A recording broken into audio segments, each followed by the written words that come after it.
네, 안녕하세요. 베리타스에서 자료 해석을 강의하는 윤진원입니다. 자료 해석 수업 진짜 오랜만이죠, 그죠?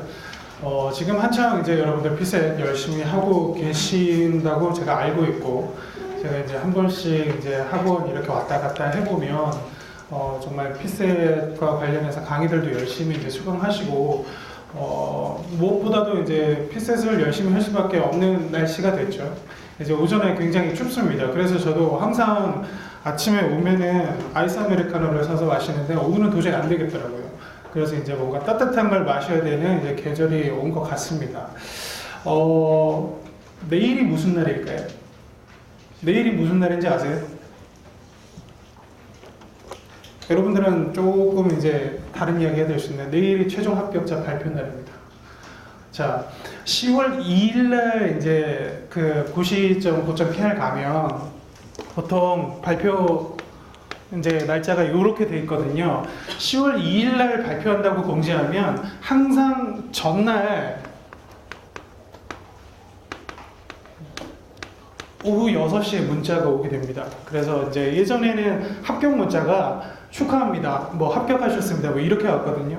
근데 요즘은 어떻게 오냐면 사이버 국가고시센터에서 뭐 합격자 정보를 확인하세요, 이렇게 옵니다. 근데 이제 본인이 이제 알림 문자 신청을 하지 않았거나, 그리고 만약에 본인이 불합격을 했다면 이 문자가 오지 않겠죠. 그래서 제가 이 말씀을 드리는 이유는 이 시험에 이제 한 사이클이 다 돌았습니다.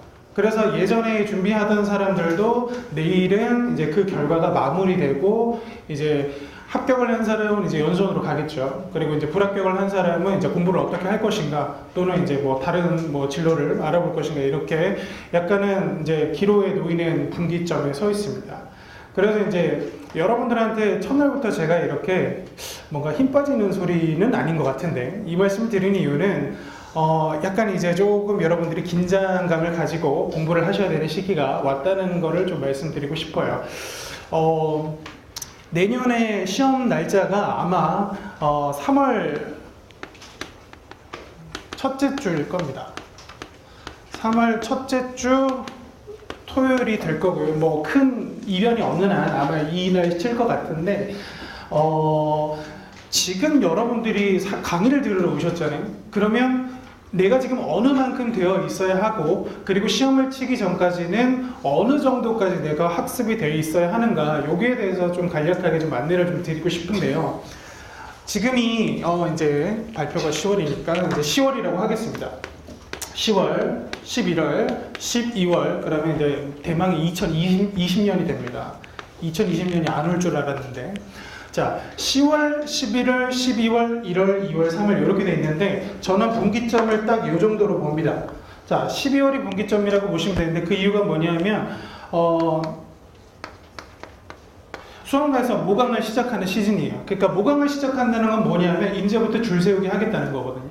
그러면 수험생들이 열심히 이제 공부하고 준비했던 게 이제 전체적으로 내가 시험장에 들어가서 딱 점수를 받았을 때 과연 내가 진짜 3월에도 합격할 수 있는 퍼센트, 즉 상위 20% 안에 들어갈 수 있는지를 저기서부터 이제 판단을 하기 시작하거든요.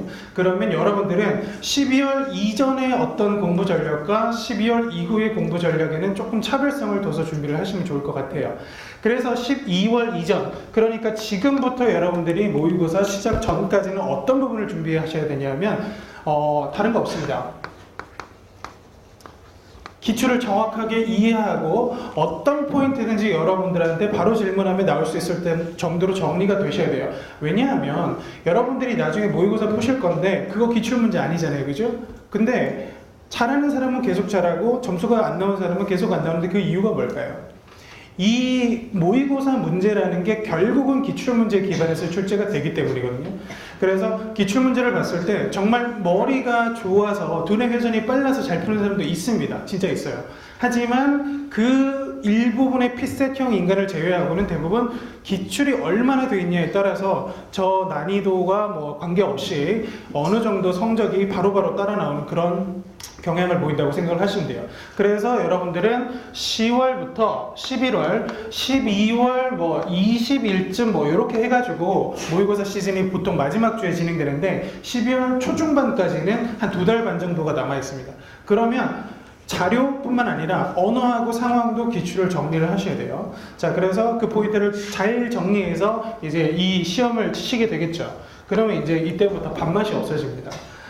왜냐하면 잘 나올 때도 있고 못 나올 때도 있어요. 근데 이게 모의고사의 어떤 문제 구성이나 난이도에 따라서 너를 띱니다. 그 얘기는 뭐냐면 본인이 약한 부분에서는 굉장히 멘탈이 크게 깨질 수 있다는 거거든요. 그러면 이제 여기서 여기까지는 일반적인 공부 방법에 학습을 했다면, 자, 1월부터 2월, 3월까지는 여러분들이 약점을 위주로 공부를 하셔야겠죠. 그래서 약점이라는 거는 개개인마다 다를 수 있겠습니다만 제일 많이 호소하는 거는 계산 실수. 왜 저는 눈이 삐꾼가요? 왜 맨날 계산 실수 똑같이 하는 거 또 하죠? 그래서 이제 저한테 많이 이제 질문하시는 게, 비타민을 풀어야 됩니까? 뭐 네가 풀지 말라고 했는데 이제 나는 풀면 안 되지 않는 지경에 이르렀다. 무조건 풀어야 되겠다. 이렇게 해서 이제 시작하시는데, 결국은 여기서 약점이라고 할 때 분수 계산이나 이제 사칙 연산이 안 되는 것 중에 가장 큰 원인은 표를 보지 않고 바로 선지로 불나방처럼 돌진하는 성향이 있기 때문이에요. 그래서 표의 구성이나 이런 것들만 잘 확인해도 계산이 필요 없는 부분을 아마 여러분들이 오늘부터 저랑 하실 14, 15, 18년 비교적 어려운 연도의 문제입니다. 자, 이것들을 가지고 정말 계산이 필요할까? 이런 것들을 확인해 볼 거예요. 그래서 여기서부터는 약점에서 사칙 연산 실수라든지, 그리고 최근에 좀 어려워지고 있는 게 있죠. 표 그래프 변환이라든지, 그리고 올해 민경채 문제 풀어보셨나요? 7월 모평할 때 우리 같이 했던 그 문제가 민경채인데, 내년에 우리 인혁초에서 뭐 낼 거야? 정확하게 보여줬어요. 상황 판단형.